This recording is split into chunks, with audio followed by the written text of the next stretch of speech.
in one of the last sessions of the day at the Resilience Hub. It's a pleasure for us to have you here continuing the discussions on adaptation and resilience, which have been really fruitful. And the session that we have here today is in the context of the regional resilience hubs.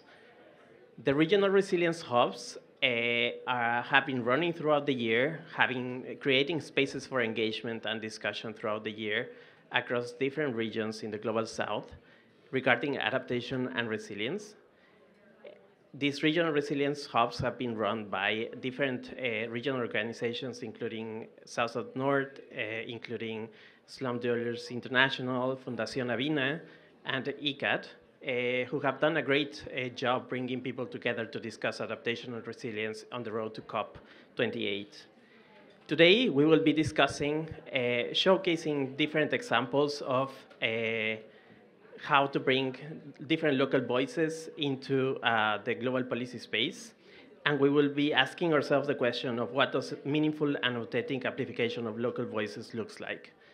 We will start first with the launch of the GCA report, for which I would like to first invite Dr. Shinaz Musa, CEOs of CDKN, followed by Anju Sharma, LLA lead, and also working in the GCA report. Thanks so much.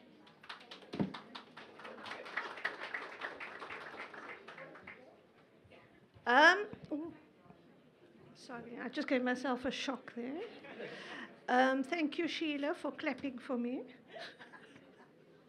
Sorry, no, we're just joking. So firstly, welcome to all of you. I know it's the last session of the day. It was quite a mission to get here. So firstly, welcome and thank you for being here. We launched yesterday the second edition of the Global Center on Adaptation Stories of Resilience, Lessons from Local Adaptation Practices. I'm from South North, one of the directors, as well as the CEO of the Climate and Development Knowledge Network, CDKN. As CDKN, we are really honored to have worked alongside the GCA to produce this report, and it was in collaboration with about 19 local-led adaptation initiatives. We also joined the GCA in dedicating this study to Professor Salim ul Haq, who was a dear friend and mentor to many of us, and an absolute fearless warrior of climate justice and LLA. And I think for many of us, it's quite a sad time. Salim's son is here as well, and I was just telling Sheila how brave he is to be here. Saqib. So at this COP, nations will respond to the findings of the first assessments of the Paris Agreement's impacts, which is the global stocktake. And what it tells us is that there's a rapidly closing window of opportunity to secure a livable and sustainable future for all. Now, if that doesn't scare any of you, then I'm not sure what is going to. But the GCA and CDKN study can be seen as our own local stocktake of our own in partnership with local actors, and it's based on findings from more than 200 stories. And the team did an amazing job in pulling that off in a really short time. What these stories show is that communities in the global south are at the cutting edge of resilience and adaptation actions. But they are also not victims, and they are seriously agents of change. However, there was a call, particularly from local leaders, around not being able to access the resources and support that they very much need to truly embed their local-led adaptation actions. So examples of this will be, for example, once there's a cassava processing plant going, there's no power. Or once land has been cleared, there isn't the seed to plant.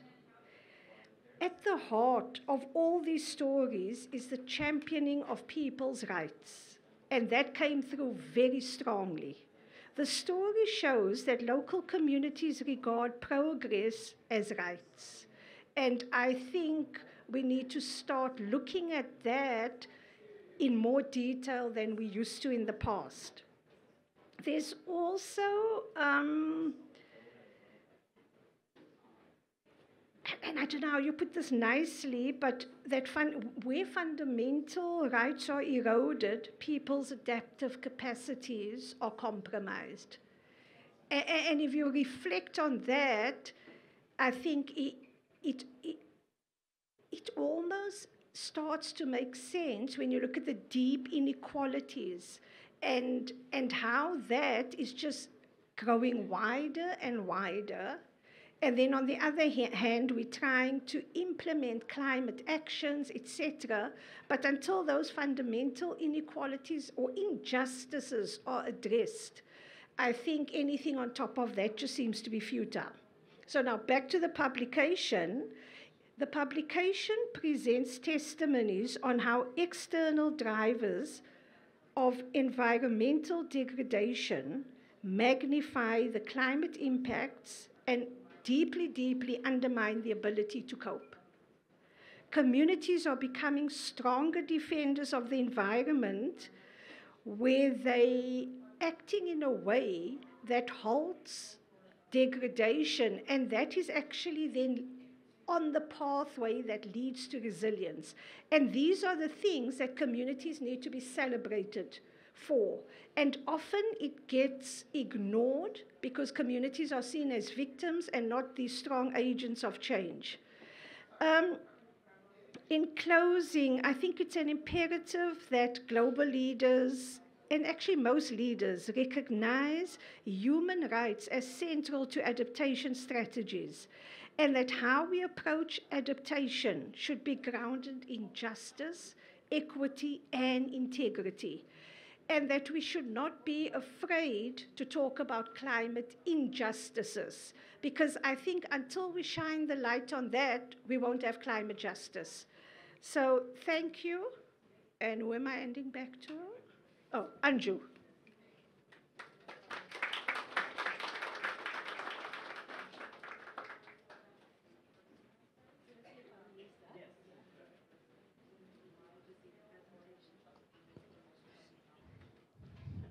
Good evening, everyone. Like Shehnaz, I'd like to start by dedicating the book, the session, to Salim, because when we started working on this a short year ago, as usual, I just shot off a message to Salim saying, we're doing this, we need you on the advisory committee.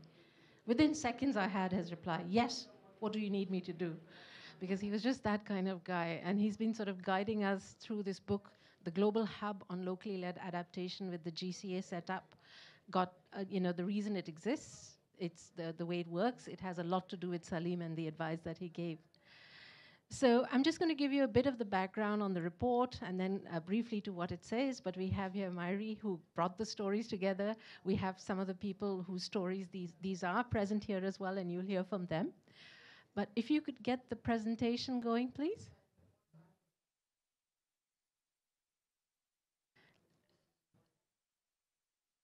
Let me start by telling you about the Global Hub on Locally Led Adaptation. So as some of you will know, there was a Global Commission on Adaptation, and we have one of the commissioners sitting right here, who I think had a lot to do with the fact that one of the key messages from that commission was this basic understanding that all of us have had for such a long time, that unless you have effective action on the ground that is led by people and by communities, you can't be effective, whether that is sustainable development or that is adaptation. Also, the fact that, as people like Sheila know, we've been working on these issues for a very long time. We've been trying to get this message through for a very long time, that at the end of the day, it's local action that matters. It's local adaptation that matters. But it just seems like such an uphill task, even to this day, that sometimes it feels like we're reinventing the wheel. We have to relearn how to do this. But the fact is that the good experiences, the modeling, the piloting that needed to be done, it has been done already. The question is now, how do you take these good practices and examples and make them mainstream? Because that's not the case right now. So when we were thinking about the Global Hub on Locally Led Adaptation, if you could move on, please, we were trying to see where is it that we can bring change, right? Because there are many people working on adaptation. There are many people working on locally led adaptation. What's the value add that we could bring? And we felt that one of those was linking those good practices and examples to sources of funding, so channels of funding. And in the GCA, one of our main modalities of working under the Africa Adaptation Acceleration Program is to link, to basically strengthen the adaptation elements of IFI projects, International Financial Institution projects. And when it came to LLA, I think it was a really good fit, because one of the things that the IFIs don't necessarily do well is bring on those community voices or have the projects that they do address community voices. So the model that we've come up with is that we find these good examples, and you see there a guide that we produced on the work that was done in Mukuru, that was informed by a lot of the work that was done by Sheila in Mumbai, traveled, I think, all across Africa, Sheila ji. And then it really took off in Kenya. So this was a process of locally led planning for upgrading of urban informal settlements. And the work that was done in Kenya was jaw-dropping. There are people who worked for this in this area for years, and when they hear this story, they can't believe that it's 400,000. Nihar is here, and it was, Nihar, correct me if I'm wrong, but it literally was the learning that was collected all along the way from Mumbai, went to South Africa, went to Zimbabwe, I think, but it took off in Kenya. And you may ask, why did it take off in Kenya? Because the ground was fertile for this kind of thing. They had just passed this new constitution, which put in place systems of devolution. So it was literally because the government at the local level took this as their project, led where they needed to lead, but let the communities take the lead where the communities had to take the lead. So for us, this became our model and our standard. And the first thing we did was to bring out that guide. And now that guide is helping us do similar things in other countries around the world where IFIs have projects. So basically, just to give you a quick example, in Liberia, they were planning an urban resilience project in Monrovia. And we said to them, 70% of the population in Monrovia lives in urban informal settlements. How are you going to engage with them? Well, they had a plan, but we said, well, that's not good enough. So what we'll do for you is that we'll bring the people from Mukuru, we'll bring SDI and others who have experience in actually doing this and learning to work with the communities and NGOs in Monrovia to do a similar process. They will come up with a plan, they will list their priorities, let that be your guide on what your investments need to be. So that's pretty much what we're doing with the Global Hub. So, for the Global Hub, for us, it's literally that. What we're doing is that we're just sort of reaching out to people and saying, tell us your stories, because your stories are going to inform and inspire action elsewhere. We hope to be the facilitators of that, so bring you together to say, here's a really good process that might work in your context. You have to make it your own. So it's not really about scaling up, really, also, but it's about making it your own, in your own context, fitting it in. Next, please. So we started the Stories of Resilience, which is a publication last year with that very purpose, that now we need to get these stories, we need to digest these stories, we need to learn from these stories, and then see how they can inform action elsewhere. So last year we started with Salim, with ICAD, because there was Gobishona, the conference, right? And to us, that was such a rich resource where you had people from around the world telling their LLA stories. So we said to Salim, okay, let's capture the best ones there, and that's what we did. This year, we decided to take a slightly different approach, which is we put out a call for stories. We said, okay, tell us your stories, local leadership, we want to hear from you.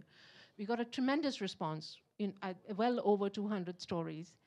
And then, of course, Myri, the team at CDKN, had the enviable or unenviable task of going through that. And it was so rich that, initially we thought we'd just choose 10 stories and tell the 10 stories. But it was such a rich resource that Myri said, no, the only way we can do justice to this is to go thematically and try to see where the patterns are and bring it all together. And that's what we've tried to do in the stories that you have there. Next, please. So very quickly, to we don't have the time really, but I'm going to quickly tell you what are the key things that are emerging. Well, the first thing is there's a global stock take going on. What it's told us, not surprising, we all knew it was coming, that basically we're not being effective at all with adaptation, right? So the money's not getting to where it is. It's not being delivered the way it should be. And so we need transformational adaptation. Love that word, transformational adaptation. And that needs to be informed and driven by local contexts, populations, and priorities. And then they also quote the IPCC, which says the way you deliver transformational adaptation is through enabling environments, we know, social learning, alignment of government and non-government objectives, bottom-up governance, phased long-term program support, and appropriate financing. We know all of this, but how are we delivering on any of this? Next, please. So, clearly, we're doing something wrong. Global systems, it's just business as usual. We have moved into the realm of climate finance, treating it very much like the realm of ODA and of development aid. And that is a problem. I think that's a fundamental issue, that we can't apply the rules that we applied to ODA. We can't apply the processes that we applied to ODA in the context of adaptation. Then that's where a fundamental paradigm shift needs to take place. Because currently, these systems that exist, they are not being designed for communities to be able to access the funding quickly. That's not the priority here. Invariably, the priority ends up being, how do we ensure whatever the global or national systems need, whether that's fiduciary standards or all of that. So that's pretty much what's just defining the way in which these systems have been defined. And it really does need an overhaul. It needs a complete rethink of how we're getting money to where it's needed. So the way the issue of climate rationale, actually, which is based on the work that was done by Avina Foundation, which is to say that right now we're asking communities to learn how to frame their problems in a way that can be heard by the global audience. But we need to turn that around. We need the global systems to deliver the finance in a way that communities understand adaptation. Because it's not as simple as just having a climate rationale. It's not as simple as just being able to cook up some kind of way of sort of rationalizing that this is a problem that relates to climate change. It's far more complex when you get to the ground. Next, please. Because all of these issues are embedded, as Shehnaz said, human rights are fundamental to this. So you can't sort of say that's not an adaptation issue, that can't be funded by climate finance. I mean, all of this just leads down a silly path, which we all seem to sort of accept in all seriousness sometimes. It's just, so the local leaders, they are working with multiple stakeholders to secure and scale their work. So they're really understanding that this is not an issue that they can deal with on their own. We had this in last year's report, we have it in this year's report, which is that they're reaching out, there are solidarity movements, there are partnerships that are taking place which are unusual, and the people are reaching out for help and support and strengthening their initiatives. They are proving by doing. This was particularly came out to us in the gender aspect, because invariably there are women who bear the brunt of a lot of these issues, don't often have support from the male counterparts culturally or for whatever reason, go off and do it anyway, and then the men sort of realize, oh, they're earning, they're making a living. And so they literally sort of, it's a proving by doing process for them as well that's going on. And also what we found is that, I mean, communities, they have to get on with this. They're not going to be able to wait for support to come for them from outside. So a lot of the work that they're doing, it's not compensated. They're just doing it because they have to. So that's also something that we need to recognize, that there's a lot of adaptation going out on the ground that's not adequately compensated. Next, please. Yeah, very quickly. So I'll leave you to go through this. Shehnaz already said it. Big focus on nature, not surprising again, because, and in ways that we're sort of rediscovering and being led by these communities on how to be more sustainable in our dealings with nature. They're being innovating in filling institutional gaps, working with schools, with museum, any organization that exists locally to fill in those gaps that exist. conflict between generations rather than collaboration rather than conflict. And finally, the whole of person and whole of society approaches. So some of the things we talk about, for instance, is the mental health impacts of climate change, which we've not really been talking about. But these are about people. And the losses that they face, it takes an incredible toll on them. And that's something that we need to account for as well. So I'll cut it there, but lots of interesting stories. So please read them at your leisure. Thank you. Thank you. I think it would be Dr. Shinaz who would be like doing the official launch of the report. Sorry, Constance. I think it's your turn to give your experience on the report. What am I to say? Sit or standing, don't worry. Thank you very much. Once again, I'm here. By the name is Constance Okolait. I come from Tororo, Uganda, the eastern part of Uganda, and near the border of Kenya and Uganda.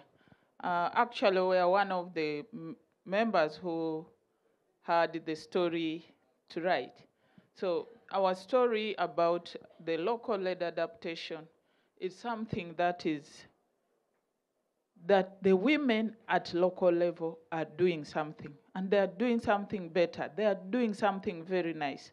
In the past, the culture used not to allow these women, not even to talk, not even to move near where meetings take place, not even where a man is seated. So, but now we have changed that culture about the women also can have a decision in a family. The women can now sit and discuss, do the budgeting, do what. There's less domestic violence, less gender equality. So you find things are now on round table. But our problem, we can expand that. But how can we expand it? We cannot continue because we don't have funds. We have it locally within us, and from there they also pick and take to others. Now, why are we doing this? We want to do this because climate change has come. It is destroying the people. It is destroying the communities. People don't even know about climate change, but it is there and it has come. And how can we talk about it? How can it be changed to the positive? By having those groups, they sit, they discuss, identify their problems. After identification, you find that they get the answer by themselves. But the only problem is they don't have funds to push it further beyond where they would wish to move. If they had funds that they would push them ahead, maybe we have trees. We have less, not much. Can we have more trees? Yes, they give them trees, they plant. They give them more knowledge, they have. They give the indigenous knowledge plus the science, they mix, they teach, and they come out of there. Look at the food security. Look at so many issues. Look at that tomorrow. This, for me, I am today. How about tomorrow? Who will take it up? Let those ones take it up. And with time, I think we have every story here, in here, and all will be shared. As simple as that, I don't have much to say because of time. This is the book. We have the story in. We say thank you very much for the people who managed to bring it. It is a good book, and we need everybody to read it, and the answers are here from the community, completely from the community. Thank you very much.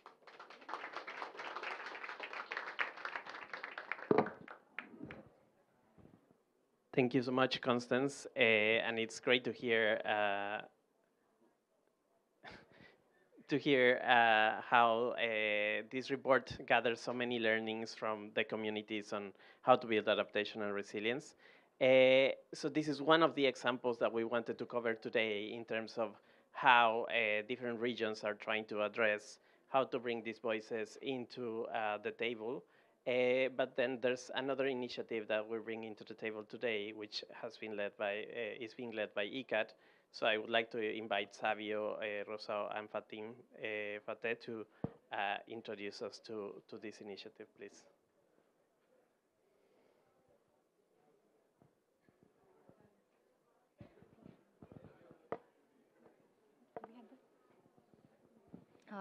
Hello everyone. My name is Fatin Fateh. I'm the program assistant in Gobeshona program at International Center for Climate Change and Development.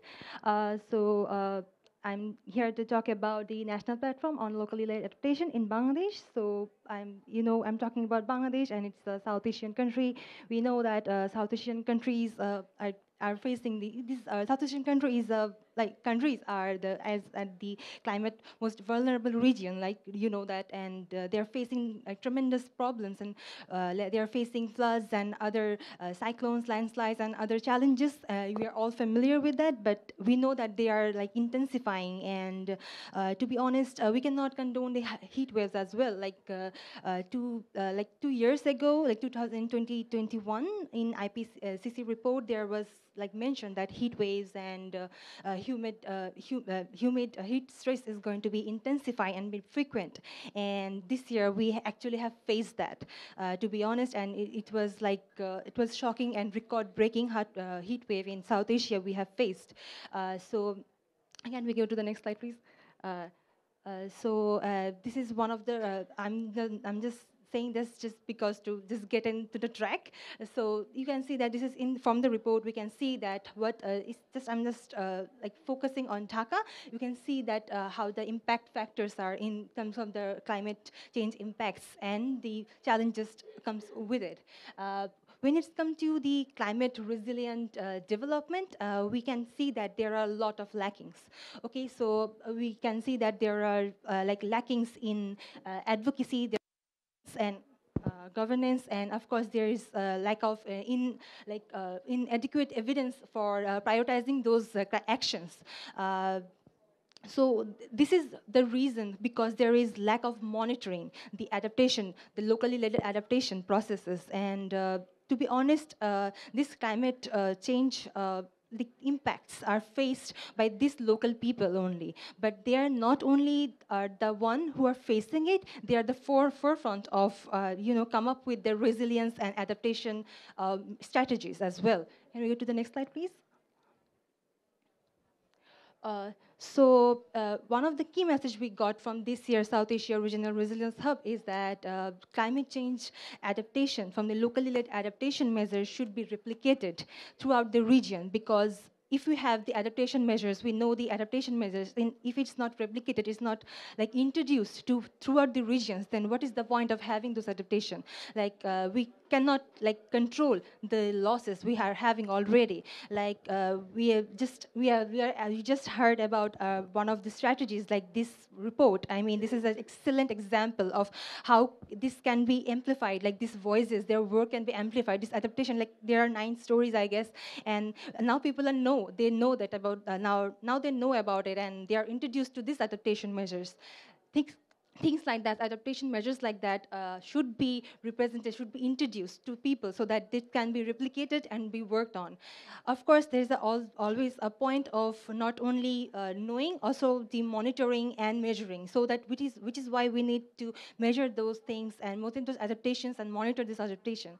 Dr. Huq always used to say that when it's come to development, when it's come to adaptation, developed countries should, so when it comes to adaptation, the developed countries should learn it from the developing countries, because they are at the forefront of it. They know about it, and they are coming up with these strategies. So he always believed in this, which is why we have the Gobeshona platform in Bangladesh, and in ICAT, we have this Gobeshona platform. We have these webinars, and we always have this annual global conference every year, so that we can showcase and we can showcase this adaptation strategies to people, so that people can know about the strategies and can develop it and can work with it and can, of course, implement it.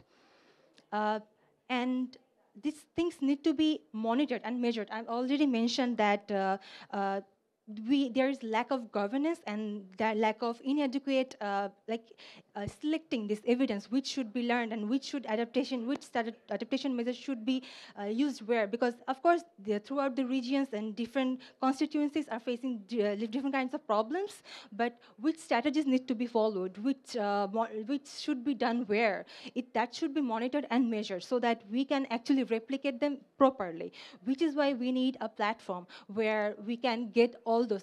We need a data set, we need a platform so that we can learn what is happening where, what measures are taking, how it's gonna happen and everything, which is why we in ICAT and Bangladesh is doing a national platform, a divisional platform in Bangladesh, and we have Savio Rosario Russo with us, who is actually working for it. I'm going to open the floor for him so that he can tell you a lot about it. Thank you.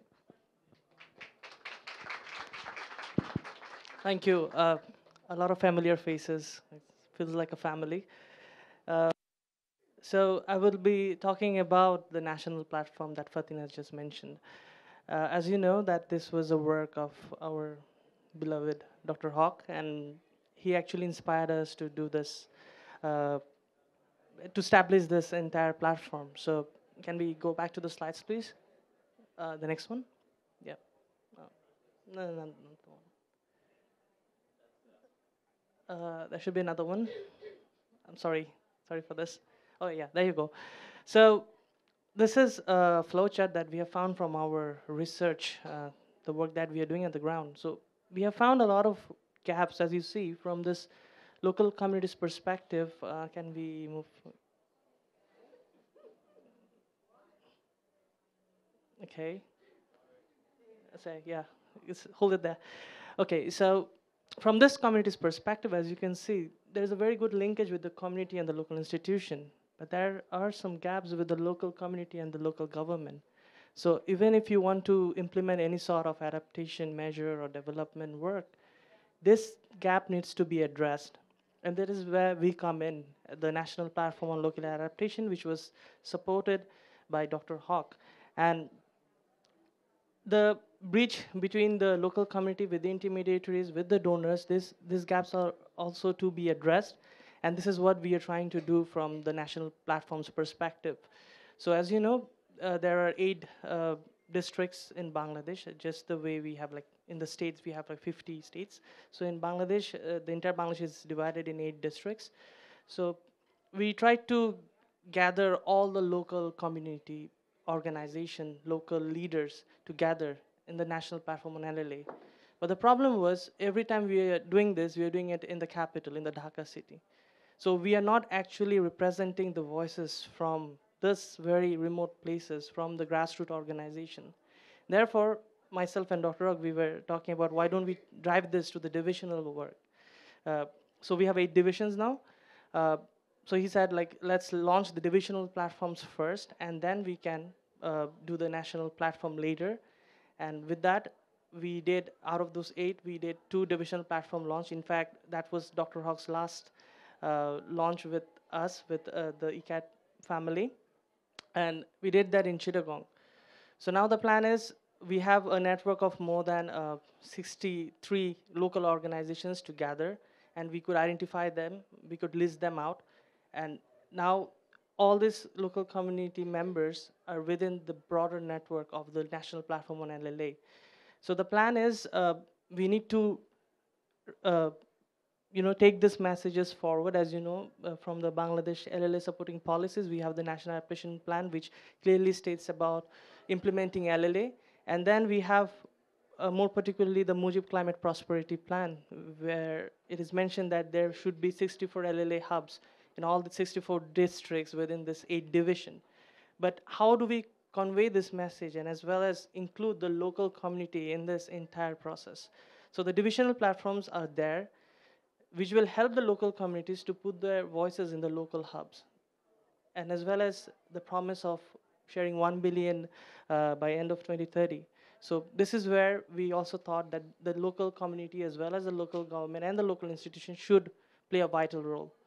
And therefore, we have established the national platform on LLA. So can we move to the last slide, please? There you go.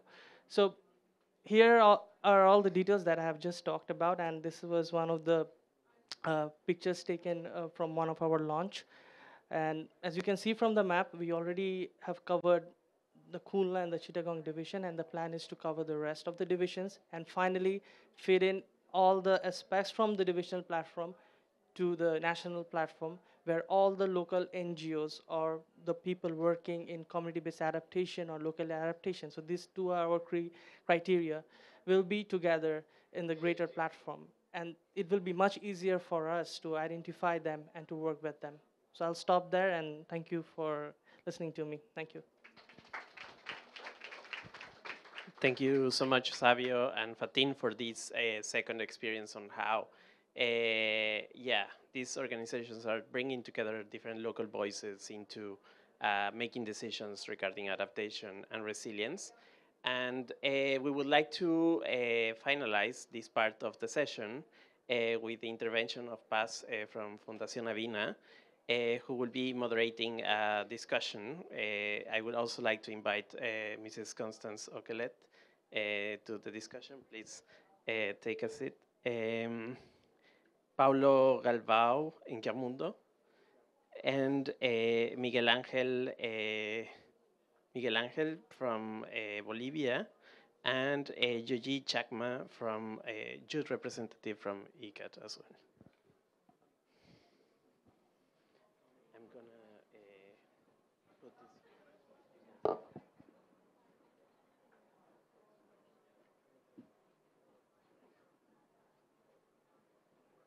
¿Quieres sentarte ahí?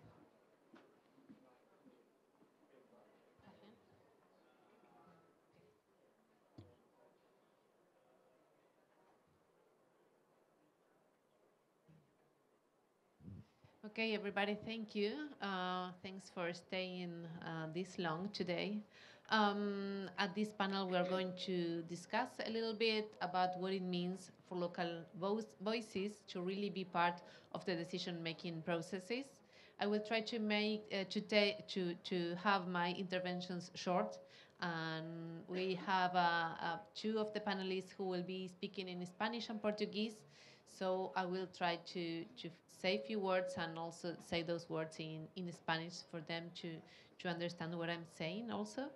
And I just wanted to summarize some of the ideas that we've heard today in this event. And Anshu was mentioning that in order to get finance, local communities need to frame and explain their own projects in a way that global organizations understand them. And that is something that happens also in the decision-making processes. And after her, our colleague from ICAT mentioned that when it comes to adaptation, developed countries should learn from the developing countries. And that is something that is so true, but that is still not happening. Because what we see in these global events, in these global spaces, is that only 20% of the participants are from the global south, and that there are many barriers for us and for all of the people from global south to be able to engage and participate in these spaces. So that's something we want to discuss today. And I will translate it to Spanish, if that's okay for you. Estaba explicando que los panelistas anteriores presentaron sobre las distintas barreras que hay para obtener financiamiento para los representantes del sur global, para las comunidades locales, y cómo en realidad algo que planteaba la gente de ICAD es que cuando hablamos de adaptación particularmente, las organizaciones de los países desarrollados deberían aprender de los países del sur. Y que eso es algo que se repite también en los procesos de toma de decisión, donde, especialmente en estos espacios globales donde vemos que es la minoría de representantes del sur global. Now, yes, I would like to present our speakers, and I will be having some questions for each one of them. I would like to start with Constance Okelet, that you already met. She's a chairperson of the Osukuru United Women Network in Uganda. And I would like to ask you, what is your experience in how community voices can best be included in the decision-making processes?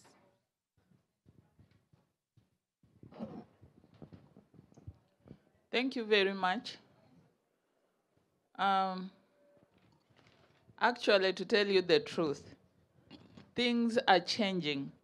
It's not like the past, where that only few people can sit and discuss on issues. But I'm even happy that I'm here. We are now discussing issues of local level.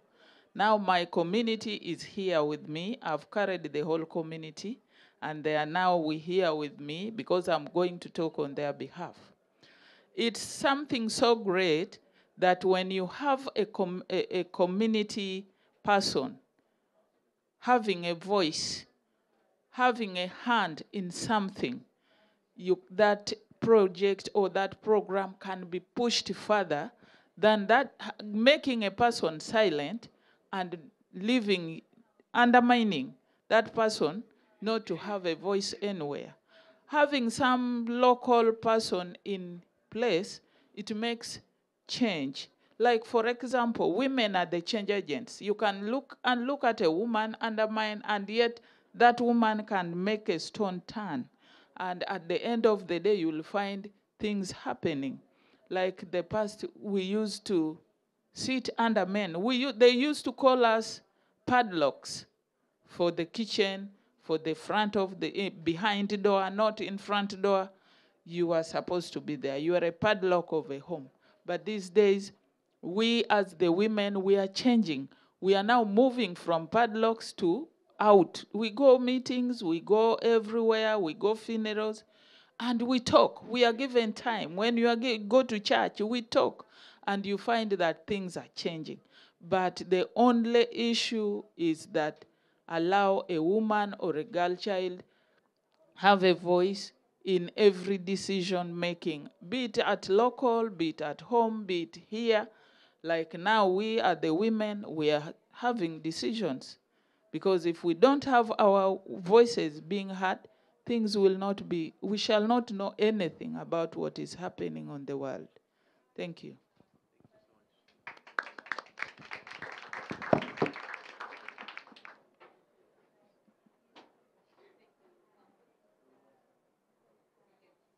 Not working.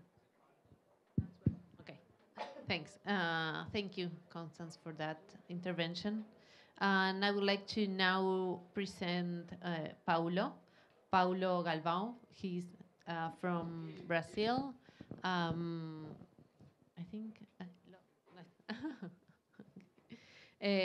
Paulo is part of an NGO in Brazil that is called Engajamundo. It's a youth organization, and Paulo, he's also working with representatives of youth in the Amazons. And I would like to ask you if you could share with us the vision of the youth from the Amazons and how can we empower local voices to highlight the role as agents of change to build resilience. Ok, oi. Olá a todos. Muito prazer estar aqui. Primeiro, gostaria de iniciar falando que trago a perspectiva, as vozes e as demandas de muitas juventudes da Amazônia e do Brasil. Hi everyone, I'll be the translator. I'm happy to be here. I want to start saying that I'm bringing here the voices of plenty of the youth, and I'm representing them from Brazil, and I'm representing them here today. Nos últimos tempos, nos últimos meses, principalmente, em 2023, a Amazônia tem vivido um desastre que não é mais silencioso.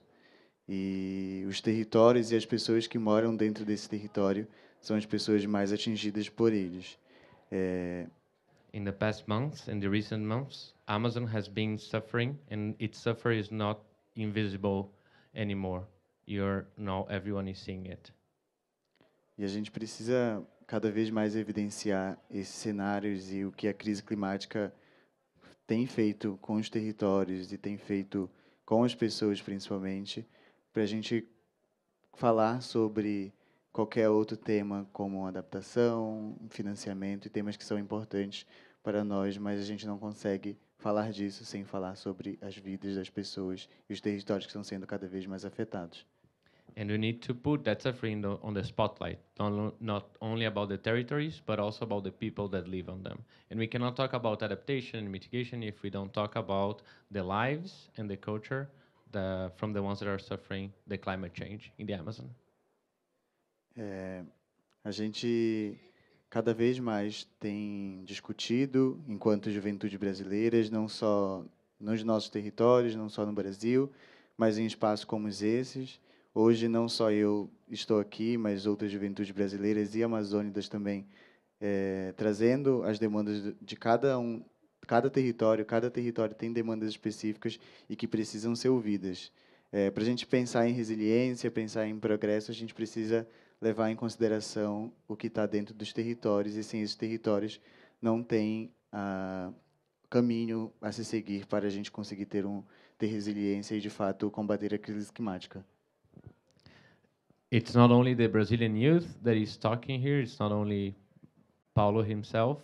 We have been discussing locally in Brazil inside the territories, but also in spaces like this. And you need to hear from the territories, from the people living there. That's the only way that you get to resilience. That's the only way that you get to fighting climate change. A gente precisa ter várias versões de muitas histórias. A gente não pode continuar contando e que as nossas histórias sejam contadas por outras pessoas.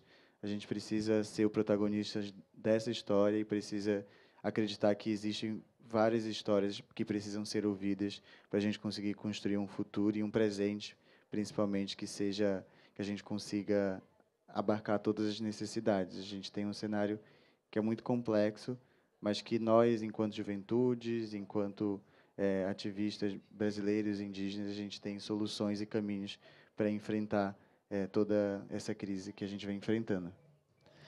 There is a lot that needs to be done and a lot of stories that need to be told, and we need to be the main characters of those stories. As we are the main characters, not only the youth, but also the indigenous people, that's the way that you're going to move forward. É preciso incluir cada vez mais nos espaços de tomada de decisão essas pessoas, e assim a gente traz as nossas visões, as nossas demandas para serem discutidas e incluídas no debate.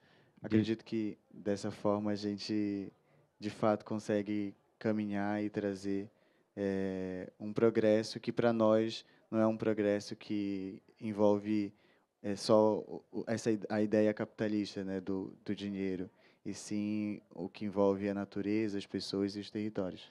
These people need to be brought into the decision-making spaces so they can talk about their territories, their specificities on each territory, and that's the way that they're going to be able to talk and go beyond the capitalistic ways of talking about nature and start talking about nature itself, how it heals and what it actually is.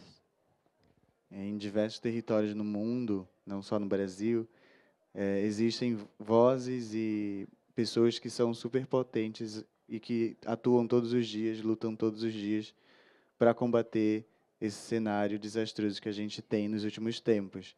Every territory has their own people that knows how to fight this disaster that we are living in.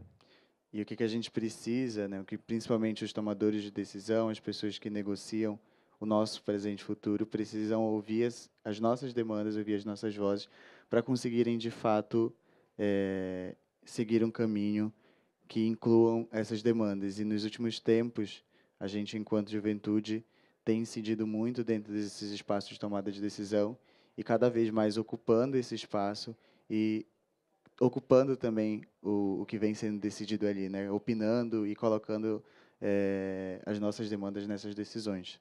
The decision makers need to take our voices into accountable. We have been coming to those spaces, but we need them to hear us, so it's actually get to affection. Não existe resiliência sem nos colocar nesse processo, não existe resiliência sem a participação não só da juventude, dos povos indígenas, mas de todas as as maiorias que são minorizadas em todo o mundo e não só no Brasil. E a gente precisa, de fato, garantir com que espaços como esse, né, como a COP e outros espaços tomados de decisão tenham cada vez mais a participação dessas pessoas. Obrigado. So that's what we need. We need that these spaces, they hear us. We need these spaces to understand, to hear not only from us, the youth, but also from all the majorities that are treated as minorities, like we have in Brazil. They need to be heard, because that's the only way that spaces like COPs will move forward.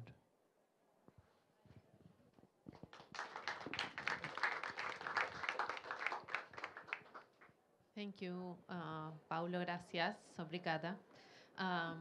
I really liked when you said majorities that are treated as minorities. I think that is a really way to explain what is happening in these processes in this global level.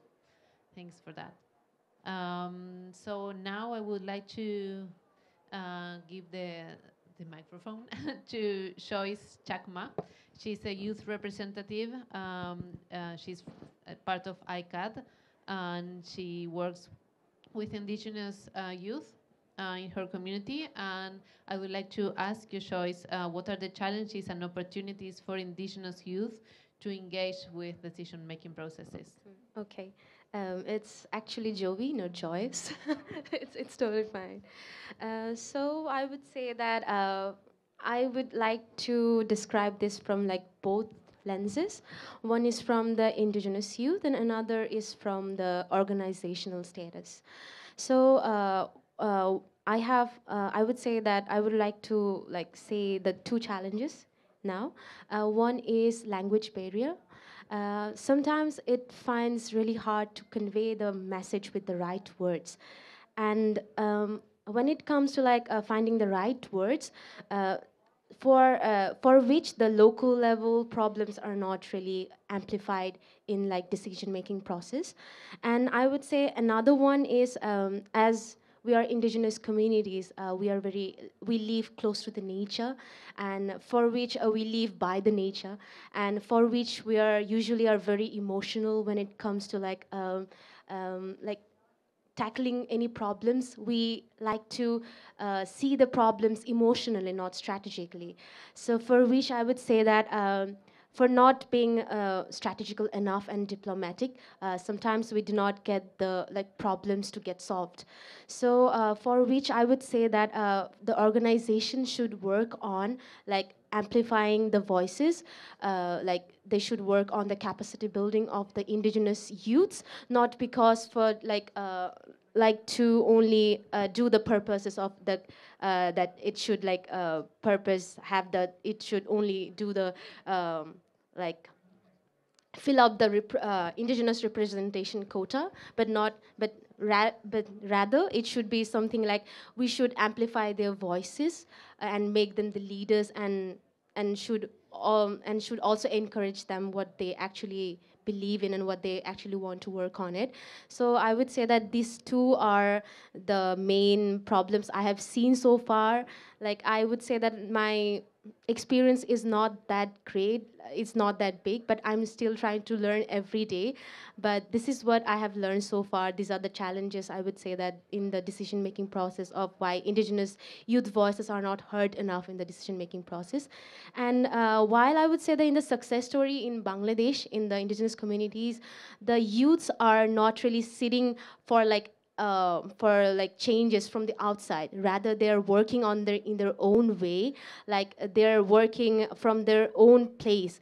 I have seen that some youths are working on entrepreneurship, they want to amplify the voices, the indigenous youths, the many kind of a crafts and all cultural stuff, and also they're working on educations. And I know I know a person who is working on something in the higher education levels. They're working in their own language. They're they're trying to educate the indigenous students in their own language, so that they can also learn while being also get educated and stuff. So thank you. Thank you, Shoy. Is that correct? Okay, thanks. Thanks for your words. I think, as you said, language is a big barrier for everybody, and it's true that it's hard to explain ourselves in a different language that is not the one that you usually speak, and I think that that is a barrier that we all have. Thanks for that. And now I would like to give a moment, few minutes, to Miguel Ángel Jerez Pereira. He's from Bolivia. He's from la Plataforma Boliviana para la Acción Climática. It's a platform of youth that are working to face climate change. And I would like to ask you, Miguel, which strategies could help us to raise local voices and to make sure that they are really amplified and incorporated in the decision-making processes, and how other spaces such as LCOIs could really be useful to make processes more inclusive. La digo en castellano, aunque ya sabes la pregunta, pero te quería preguntar qué estrategias pueden ayudarnos a garantizar que las voces locales sean realmente amplificadas y cómo otros espacios como la CELECOI pueden realmente ayudar a que estos procesos sean más inclusivos. Thank you, Paz. How are you? I can not hear you. How are you? Great. And the other question, what do we want? Wait. Again. You say climate action. Okay? Wait, yeah. What do we want? Again. What do we want? Climate action. Great. Well, my native language is Spanish, so to be more comfortable and to make this space more inclusive, today I'm going to speak to you in Spanish, and my college will help me with the translation. Respondiendo a la pregunta, Paz, creo que, como escucharon al principio, el idioma es algo fundamental para estos espacios. Aquí hay algunos colegas que están viniendo también de Latinoamérica que tienen dificultades con el idioma español. Yeah, as we've heard before, language is fundamental for these spaces. We have colleagues here as well that may have difficulties with the language Spanish. Sí, otras de las dificultades, desafíos que tenemos que atender jóvenes en todo el mundo, ¿no? Es que los temas centrales que trata la agenda de la COP tienen que ser traídos y adecuados a las agendas locales de cada país, de cada comunidad, de cada sector. Another difficulty here is that the topics that are dealt with at COP need to also be brought down to the local agendas that happen in each country. Por ejemplo, hoy día o ayer estábamos escuchando sobre la presentación del financiamiento para daños y pérdidas. Y aquí se nos presentaban varios desafíos, como el dónde está el mecanismo para apoyar a los jóvenes, a las mujeres, a los pueblos indígenas, cómo es que se va a efectivizar el mecanismo para daños y pérdidas para las generaciones más afectadas por el cambio climático, pero también para las comunidades más vulnerables. For example, yesterday we were talking about the Loss and Damage Fund, and we had a question about how is this going to affect or be brought down to support youth, women, and other affected communities at local level. Otro tema que podría ayudar a que nosotros participemos mejor en estos espacios es que el tema del balance global pueda ser trabajado en futuro con otras actividades, pero para el balance juvenil, para hacer balances independientes, pero desde cada localidad, desde cada país. Another issue, for example, is the global stocktake, which also needs to be worked on how in the future is going to bring the voices of youth and other communities to do the stocktake. Y como decían mis antecesores, ¿no? Creo que un desafío principal es que otras personas muchas veces hablan en nombre de nosotros, bueno, en mi caso, jóvenes, de los pueblos indígenas, de las personas que no le hacen seguimiento a estos espacios porque no tienen la oportunidad por el tema del internet, por el tema financiero, por el tema de capacidades o por otros temas. Another challenge is that very often other people speak on behalf of youth, indigenous peoples, and other stakeholders who perhaps don't have access to Wi-Fi or to the spaces to bring their own voices to the table. Y finalmente creo que el tema más importante que impide que nosotros podamos participar de forma efectiva en los espacios de toma de decisión o en otros espacios paralelos, como mencionaba Paz, la LCOI, el FOSPA, la ERECOI, la COP de Escazú, es que no siempre nos queremos involucrar en las actividades políticas de toma de decisión. Al final, los políticos son los que deciden nuestro futuro. Si nosotros decidimos como colectivo tomar alguna acción o alguna iniciativa para enfrentar el cambio climático, no lo vamos a lograr sostener si es que nuestros tomadores de decisión están en contra de lo que proponemos o en contra de la sociedad civil. Another issue is that very often we don't have effective participation in spaces, but for example through LCOI or Escazú, those are some spaces to participate. We don't always want, as you, to involve ourselves in discussions, but when we do, we need the support of our decision makers to support the views that we're bringing to the table. Y para terminar, what do we want? ¿Qué queremos? Acción climática. Acción climática. Gracias.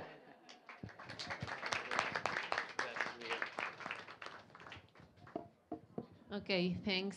Muchas gracias. I hope you enjoyed this panel as much as I did. And thanks for staying a few minutes longer. And to finalize this panel, I would like to thank all the panelists that are here now, all the panelists that were here before, and all the organizations that made Resilience Hub possible, and all my colleagues also. Thanks.